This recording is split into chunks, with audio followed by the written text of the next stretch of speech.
dimulai pada bulan Maret tahun 1707 dengan mengerahkan sekitar 3.000 orang warga Jampang.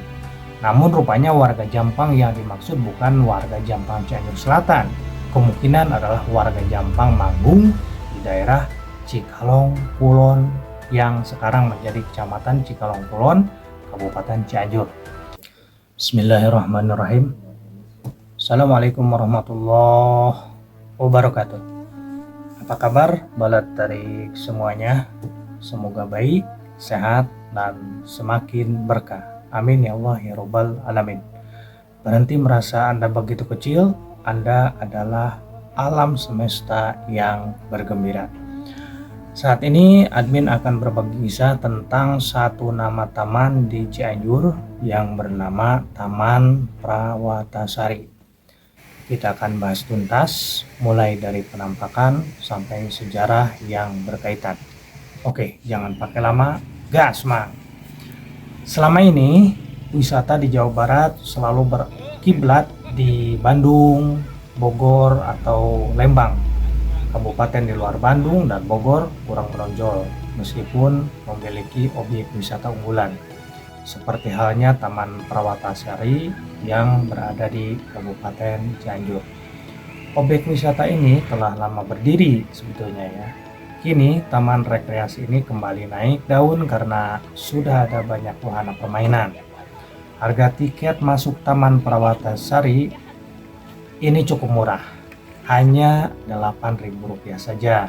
Namun untuk naik wahana permainan dikenakan tiket tambahan lagi, begitu ya. Jadi tiket yang dibayarkan pada loket belum termasuk tiket untuk naik wahana permainan.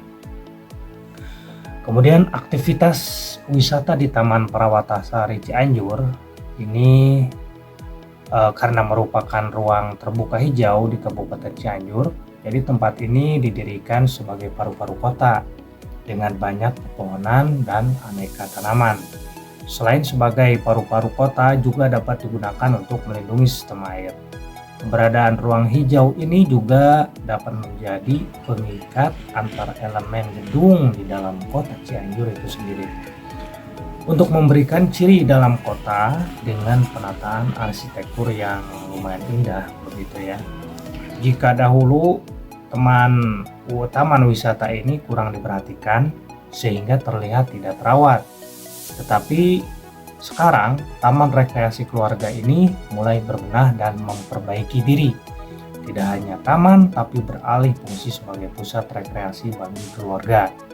Kemudian ragam wahananya yang ada di permainan Taman Prawatasari juga kerap disebut dengan Taman Prawatasari juga kerap disebut dengan lapangan joglo karena berada di daerah Joglo. Kalau sekarang objek wisata ini telah dilengkapi dengan berbagai wahana permainan anak-anak, bahkan taman ini juga sering disebut sebagai Dufan Cianjur. Meskipun wahana permainan tidak sebesar Dufan, tapi permainan di sini pun cukup lengkap.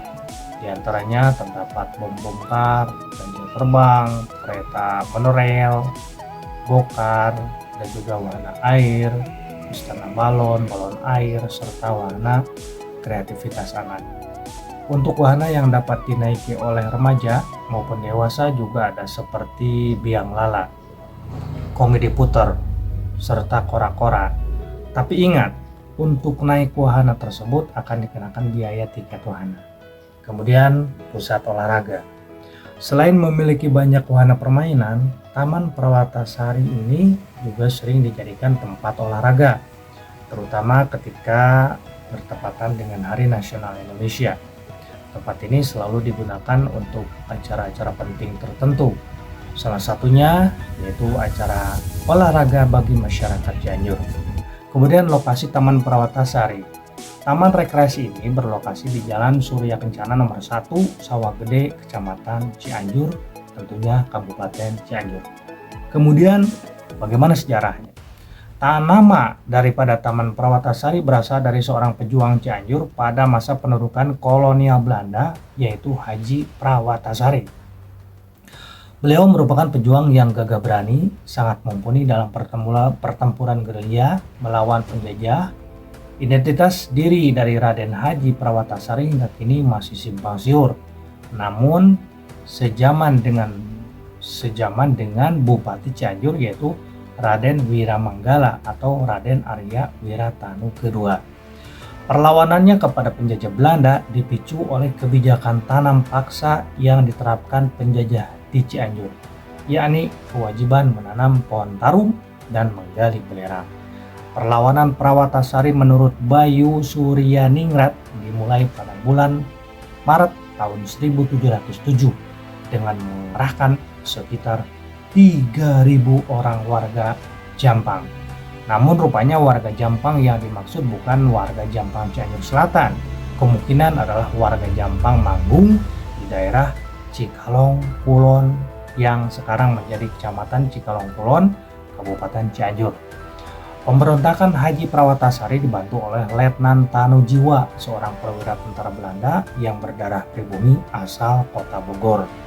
Ketika tersebar kabar Haji Prawatasari tewas, Peter Scopio, kepala pasukan Belanda, menggiring pasukan Prawatasari yang berjumlah 1.354 orang menuju Batavia atau Jakarta kalau sekarang. Karena berjalan kaki dan tidak diberikan makan dan minum, pasukan Prawatasari yang masih hidup tiba di Jakarta atau di Batavia hanya sekitar 582 orang saja. Sisa pasukan ini kemudian ditempatkan di Bangbayang agar bertani, namun mereka memilih kembali ke Jampang Manggung, seperti itu. Kemudian sebetulnya kabar tewasnya Prawatasari ternyata tidak benar. Ia malah kembali menyerang ke pos-pos Belanda dengan pasukan lebih banyak lagi. Prawatasari menggunakan taktik perang gerilya dengan strategi hit and run, yaitu menyerang pos Belanda di saat pasukan Belanda lengah atau saat malam hari. Setelah berhasil menyerang pasukan Prawatasari, kembali masuk ke hutan, seperti itu. Taktik perang ini menjadi inspirasi bagi TNI AD masa sekarang. Malah sebagai penghormatan kepada jasa Prawatasari, TNI membangun patung Prawatasari di Museum Keprajuritan Taman Mini Indonesia Indah, Jakarta. Semula gerak pasukan Prawatasari hanya menyerang Bogor dan Jakarta. Namun kemudian daerah Timur Priangan juga menjadi sasaran serangan seperti Imbanagara dan Sumedang. Kemudian untuk menghadapi serangan Prawatasari yang selalu berhasil, Belanda beberapa kali menghukum mati tokoh-tokoh yang diduga membantu Prawatasari. Malahan Letnan Tanujiwa setelah ditangkap kemudian dibuang ke Afrika Selatan hingga gugur di pembuangan. Menghadapi perjuangan Haji Prawatasari, Belanda semakin kehabisan cara hingga akhirnya mengeluarkan ancaman kepada setiap bupati di Priangan atau daerah Jawa Barat, begitu ya. Belanda memberikan waktu hanya 6 bulan kepada para bupati untuk menangkap Prawatasari. Bila gagal, Belanda akan menganggap bahwa para bupati mendukung perjuangan Prawatasari dan akan memberikan sanksi yang sangat berat.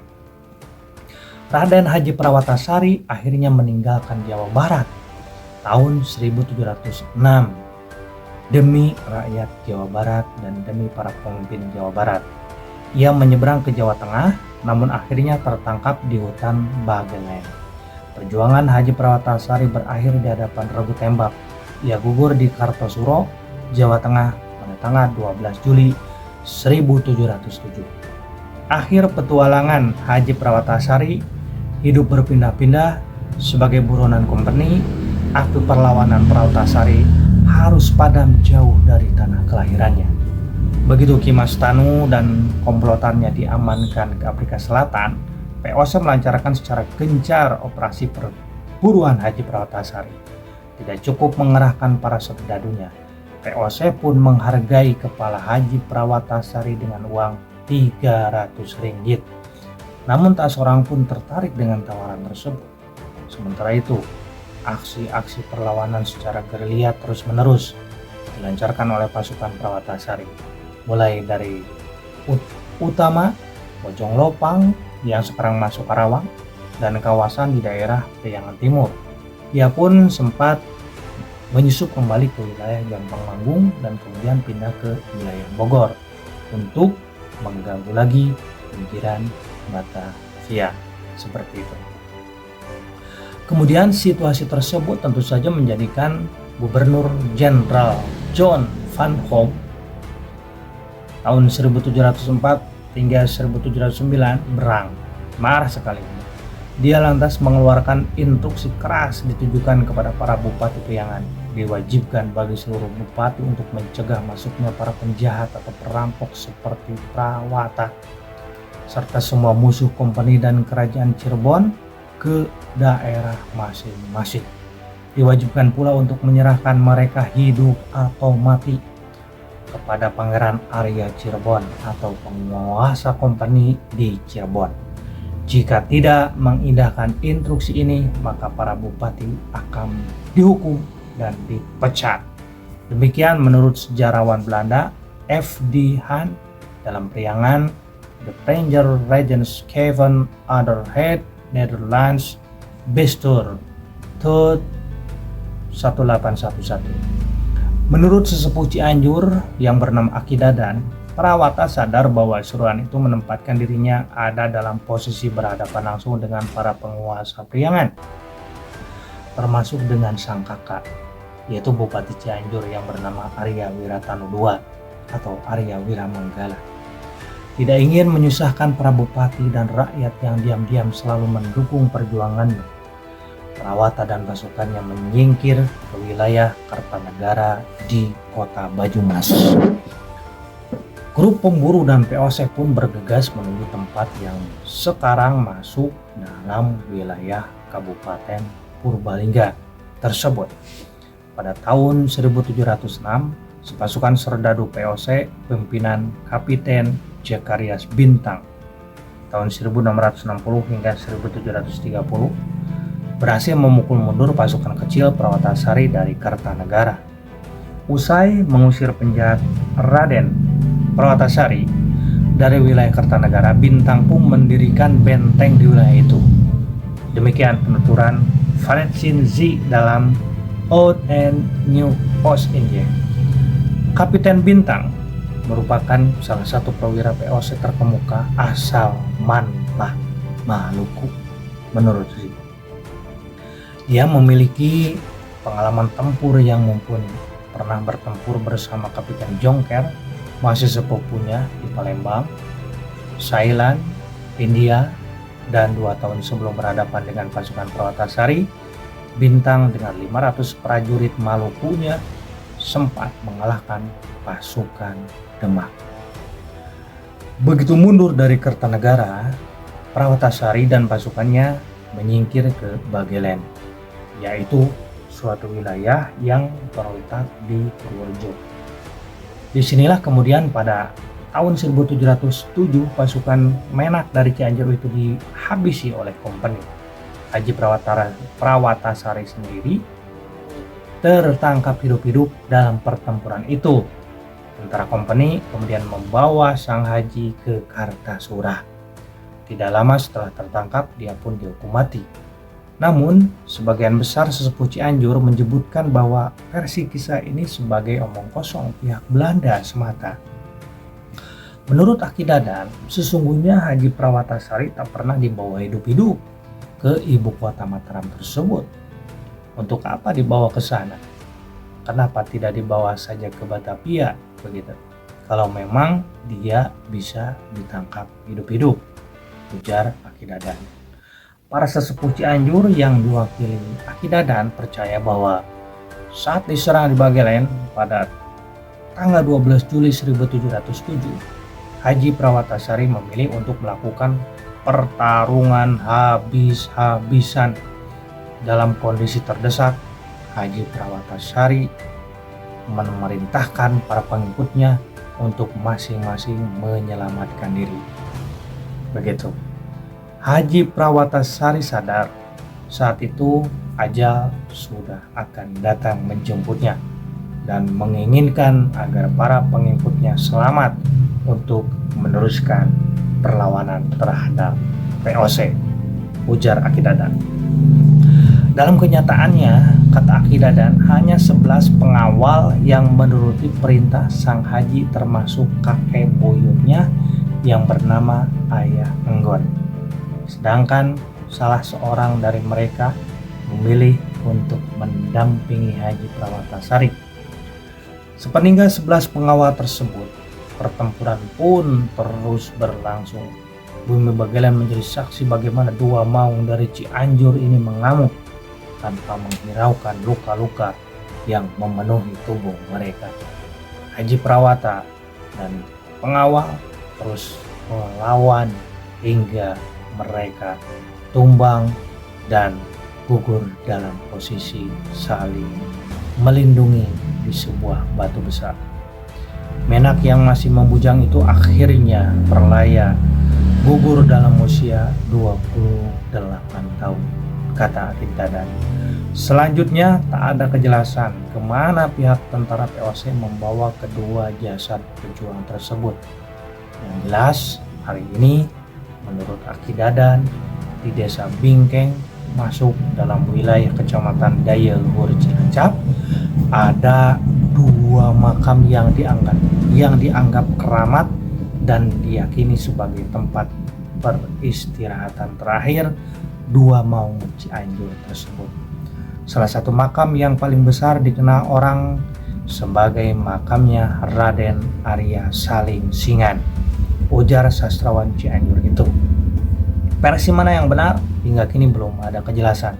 Mungkin seharusnya dengan adanya berbagai versi tersebut memicu pemerintah Kabupaten Cianjur membentuk tim riset representatif untuk menguak daripada sejarah perjuangan Haji Prawatasari. Terlebih jika sosok tokoh itu akan dicalonkan lagi menjadi pahlawan nasional dari Jawa Barat di waktu yang akan datang. Baik, itulah bala tarik semuanya sekilas informasi kisah sejarah daripada Taman Prawatasari yang ada di kota Cianjur. Bagaimana Taman Prawatasari ini penamaannya diambil dari salah seorang pejuang maung Cianjur.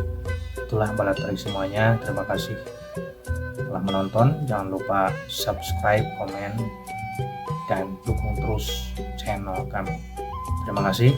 Assalamualaikum warahmatullahi wabarakatuh.